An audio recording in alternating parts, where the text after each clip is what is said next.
Hey guys, welcome back. Today we're going to be talking about when any observable, and Rodney's going to take the lead on this.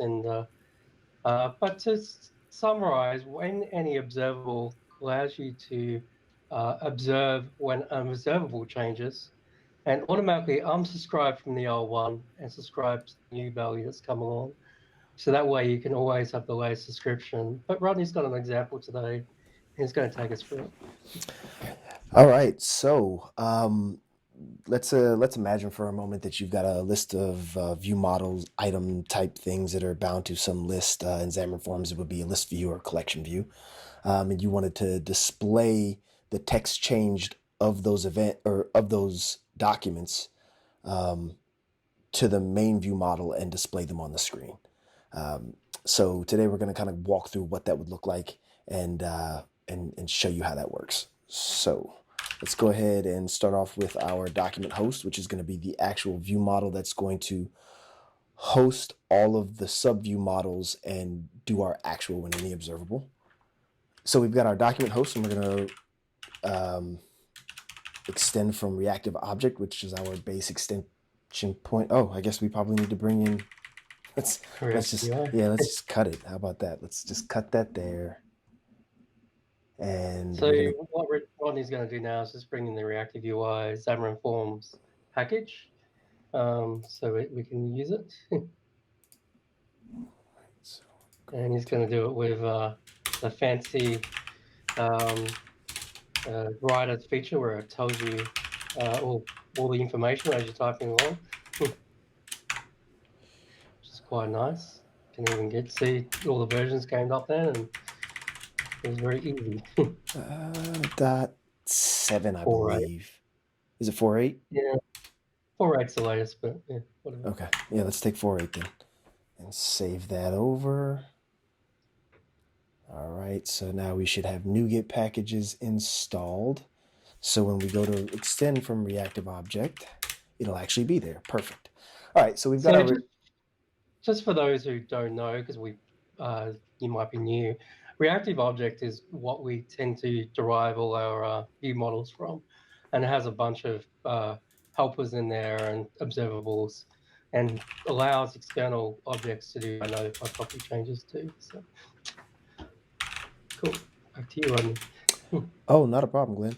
Yeah, so we're just gonna go ahead and fill our documents. We're gonna kind of cheat here and just fill it up with about 5 view models.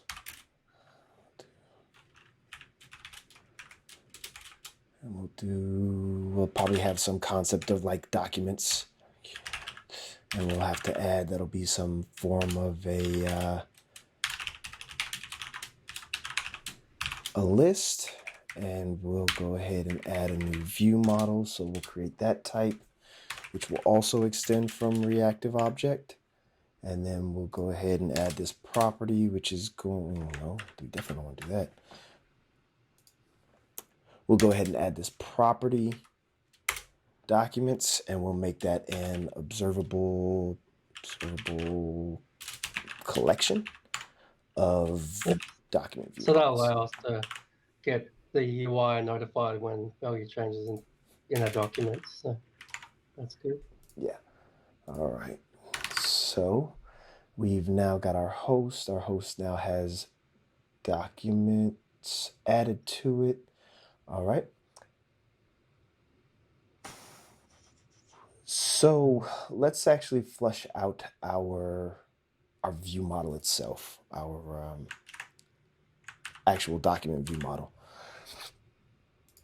So here we're probably going to have some set of text change information, right? Because we want to be able to display text changes that are happening in the inner view model or on the list. We're probably just going to bring in this from the clipboard.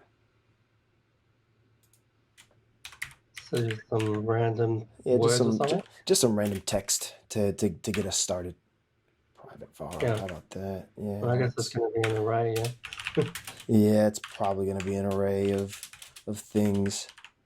So if you're doing this in the real world, it'd probably be from a database or something like that, I guess.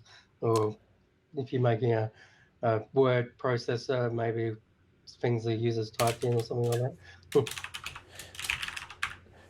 Yeah, most likely.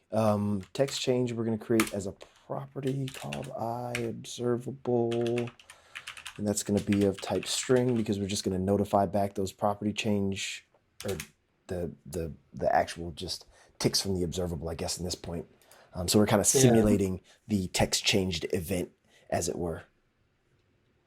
So for those who don't know, in this case, the observable is like an event where it's telling the external users, "Hey, our text has changed," and yeah. Yeah, So so we're just you're gonna use a timer. You're gonna use the one that where you kind of like specify a starting position and then a repeat period. Is that what you're going to use? yeah. So let's actually talk about that real quick. So, um, observable. So we're simulating the event, and we just want the event to fire on some constant repeat. So there's a couple of options in RX directly from observable. You have interval, which will allow you to specify an interval, and it will repeat on that interval. And then there's timer, which will allow you to specify a start time and the the refresh time. So Yeah, my understanding of interval is it won't fire until the first time spans happened. But it's easier because it's only one parameter. right, exactly.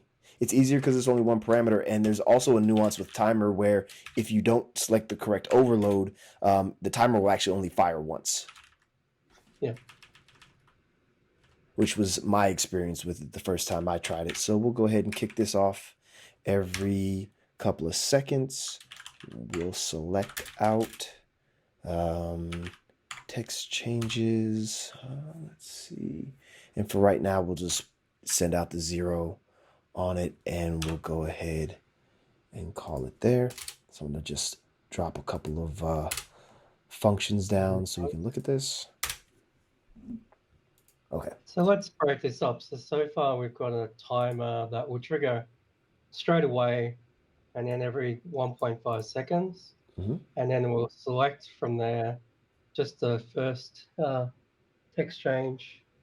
And this will be basically, so when you're forming these sort of things in, uh, reactive extensions, it's kind of like a link statement, really, isn't it? Where we're just building it up. Yeah, we're basically just applying link over a set of events. Yeah, so in this scenario, the text is our event, or actually technically the timer is the event.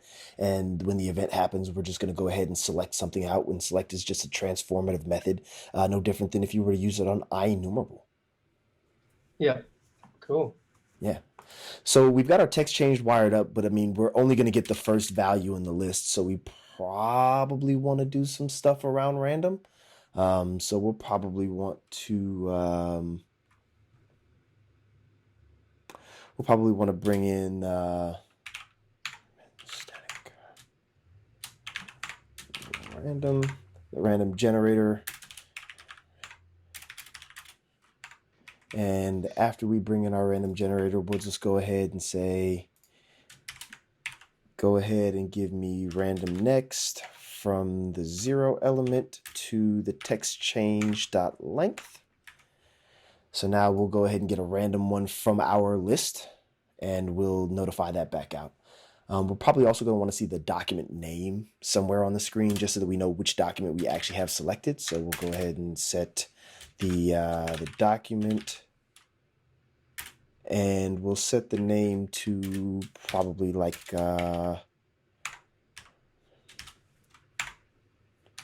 just some document plus some random value, so that way we can see the distinction between them.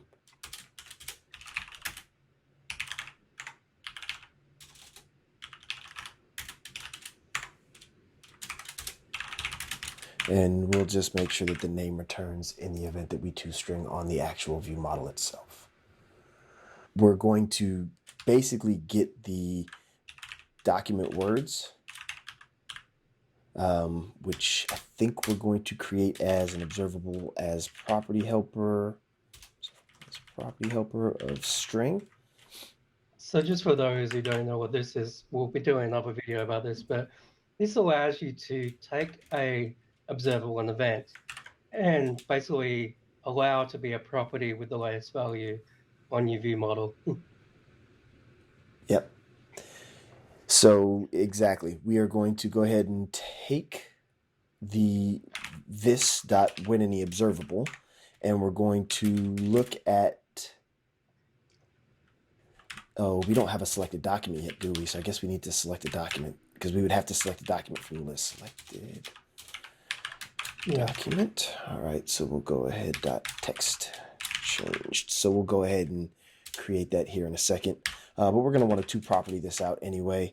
And that is going to go out to a property called document words, which we'll create here in a second. And we should be able to create that. It's now it wants to create it as a parameter. No, okay. And no, we're not using the out parameter version, so that'll be fine. And we'll go ahead.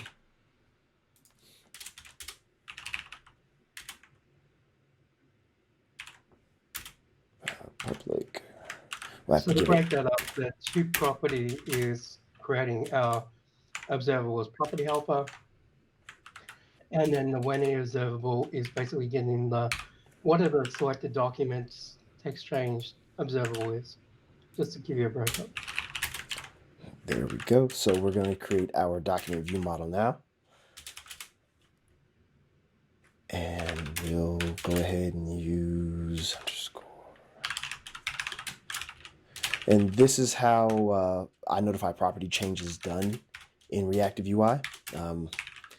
There's a Fody Weaver that will allow for you to get some additional value and just create or just apply a property that will do the property change notification for you. We actually want that to be the selected document. But in this case, we're just doing it manually, yeah? Yeah, here we're going to do it manually so that people who are new can see what this looks like.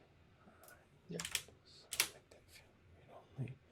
So now it seems like we've got our selected document. We can get our text change property out of our selected document. We're going to property out to the document words. So all this looks good, but we don't have a view to stick it on yet. So let's go ahead and create a view real quick. Take care of that. So on our main page, we're going to go ahead and have a couple of labels and a list view that will provide all of our information from our view models to. I think this is going to have to be a... And for those noticing, you might see we're naming each element. We're actually going to use reactive UI binding. So that's why you're seeing all those elements names. That's what, so we can access them in the co-bind. Yeah, exactly. So let's go ahead and set this up as a reactive content page.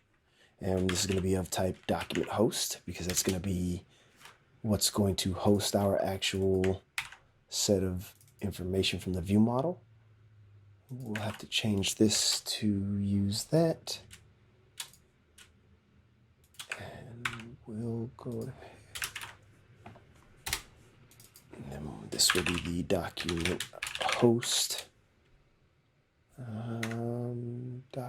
So this is just a way in XAML to specify generic types, basically. Yes. So we're going to specify the generic type. All the red squigglies go away. So now our main page is of type reactive content page. It's generically typed to the document host, which is its view model representation. And now we can go ahead and bind up the... And the reactive content page will include some logic around having a view model property and also allowing to use sort of like some of the DI automatic view finding technology, which we'll do in another video.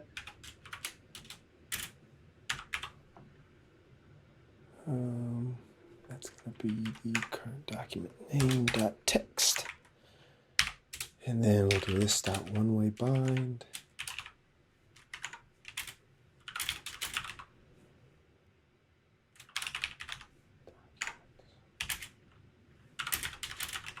So the first parameter, that first one-way bind that Rodney did there, is just linking the name of the current document to a text label. And the next one he's doing is just linking it to the documents array or observable collection onto the documents available list view. And then the next one he's going to do, let's see what he's doing. I think we're going to now bind up the selected document itself. Yep. So that's that property we set up. Right. I think this is going to go to the documents available dot selected item. That seems right. And then we'll have one more one-way bind for the words that we are going to be getting So this back. is linking to our WhenAnyObservable value, right? Yeah, this is Which we what's. put into Sorry. Yes, this is going to be exactly what we put into our, or the output of our WhenAnyObservable is going to pipe out into this particular property here. Let's do the document label.text. All right. So all that seems to be bound properly. We've got our page wired up. So now we're going to run this and see what happens.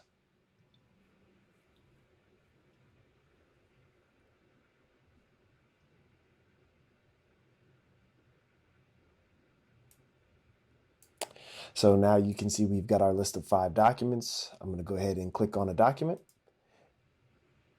And we'll notice that the text change value is getting reported to the screen every half a second. That value is changing, and it's the same value from our text change array. And I presume this changes when we change documents. We'll get a different word or something like that, right? Oh yeah. So we select 957. We get a different set. We select 163. Oh well, they seem to have the same one. Tango. So yeah. So it seems like it's functioning correctly. Yeah. So one caveat of this is the timers run on a different thread because they have to. And in our reactive UI programming, it's very easy to get it back onto the main thread. You can see in our 2 property there, we've got a main thread scheduler. That just tells the observable as property helper, hey, when you set this value and you notify about it, just make sure it's on the main thread and not on a different thread. Yeah, that's a very important point because without that, we actually won't see this getting reported to the screen at all. So Yeah, iOS in particular is very fussy about that sort of thing. yes, iOS is very fussy about that sort of thing. All right, so we've given you a quick look at how to use WhenAnyObservable. WhenAnyObservable has overloads, and you can chain multiple observables together, but it gives you an extension point to get a combined latest value of observables using a single method to do that with. And just like with WhenAnyValue, you can also provide multiple values and do your selection out of those values, and then chain downstream observables from that. So other examples of when you would want to use WhenAnyObservable is instances where you're using reactive commands and you want to have a is loading or is busy indication for your view model, and you can chain together a WhenAnyObservable of the is executing property of any reactive command, and you can get a loading to property out and just have a is busy to bind to your view. So now you can tell your view when any command on your view model is executing just by using WhenAnyObservable and passing in additional lambda expressions. And it's important to note also WhenAnyObservable handles all the cleanup for you. So in our example, when the selected document changed, it automatically unsubscribed from the text change of the old document and then subscribed automatically to the new one. So it handles all the cleanup for you and the disposing of the subscriptions and things like that, which is a really nice feature. And there'd be a lot more code you'd have to do if you were doing this with other ways of doing it. So it's quite a nice feature. But it is important to be aware it's always the latest, uh, selected document that's going to be the what's subscribing to.